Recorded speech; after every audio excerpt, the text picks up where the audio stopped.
दोस्तों, आज हम जानेंगे कि महात्मा गांधी की हत्या नाथूराम गोडसे ने क्यों की। नाथूराम गोडसे की पहचान राष्ट्रपिता महात्मा गांधी की हत्यारे के तौर पर होती है। इसके अलावा इतिहास में गोडसे की कोई खास पहचान नहीं है। नाथूराम गोडसे का असली नाम रामचंद्र गोडसे था। नाथूराम को बचपन में उनके माता पिता ने किसी अंधविश्वास के चलते नथ पहना दी थी, जिसके बाद से ही उनका नाम नाथूराम गोडसे पड़ गया। नाथूराम गोडसे महात्मा गांधी से बहुत प्रेरित था। देश की आज़ादी में योगदान के लिए वह वीर सावरकर के बाद सबसे ज़्यादा महात्मा गांधी के योगदान को मानता था। फिर यह सवाल मन में उठना लाजमी है कि नाथूराम गोडसे ने महात्मा गांधी की हत्या क्यों की। कई तथ्यों से पता चलता है कि नाथूराम गोडसे राष्ट्रीय स्वयंसेवक संघ का सदस्य था। नाथूराम ने अपने आखिरी भाषण में भी कहा था कि मेरा पहला दायित्व हिंदुओं और हिंदुत्व की रक्षा के लिए है। एक देशभक्त और भारतीय नागरिक होने के नाते 30 करोड़ हिंदुओं की स्वतंत्रता और हितों की रक्षा अपने आप में पूरे भारत की रक्षा होगी। गोडसे आगे बोलते हैं कि इसी सोच ने मुझे हिंदू संगठन की विचारधारा और कार्यक्रम के नज़दीक किया।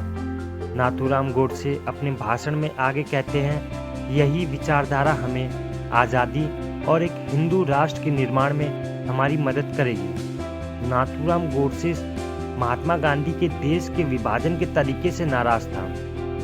उनका कहना था कि गांधी जी ने देश के बंटवारे में अहम भूमिका निभाई और मुसलमानों का साथ दिया, जिसके कारण हजारों हिंदुओं की जान चली गई।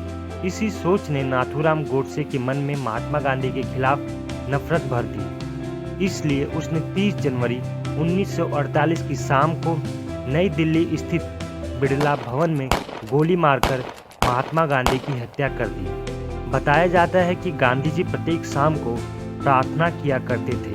उस शाम भी जब वह संध्याकालीन प्रार्थना के लिए जा रहे थे, तभी नाथूराम गोडसे ने सामने से उन पर 3 गोलियां मार दी। कहा जाता है कि गांधी जी की हत्या के बाद महात्मा गांधी के पुत्र देवदास नाथूराम से मिलने जेल गए थे। तब नाथूराम ने देवदास के सामने गांधी की हत्या का खेद जताया।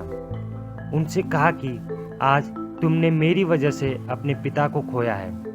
मैंने तुम्हें और तुम्हारे परिवार को दुख पहुंचाया है। उन्होंने कहा कि तुम मेरा यकीन मानो, यह मैंने किसी व्यक्तिगत रंजिश के चलते नहीं किया है। राष्ट्रपिता महात्मा गांधी की हत्या करने के चलते 15 नवंबर 1949 को नाथूराम गोडसे को फांसी की सजा दे दी गई। हिंदूवादी सोच को ही महत्वपूर्ण कारण माना जाता है कि नाथूराम गोडसे ने महात्मा गांधी की हत्या की।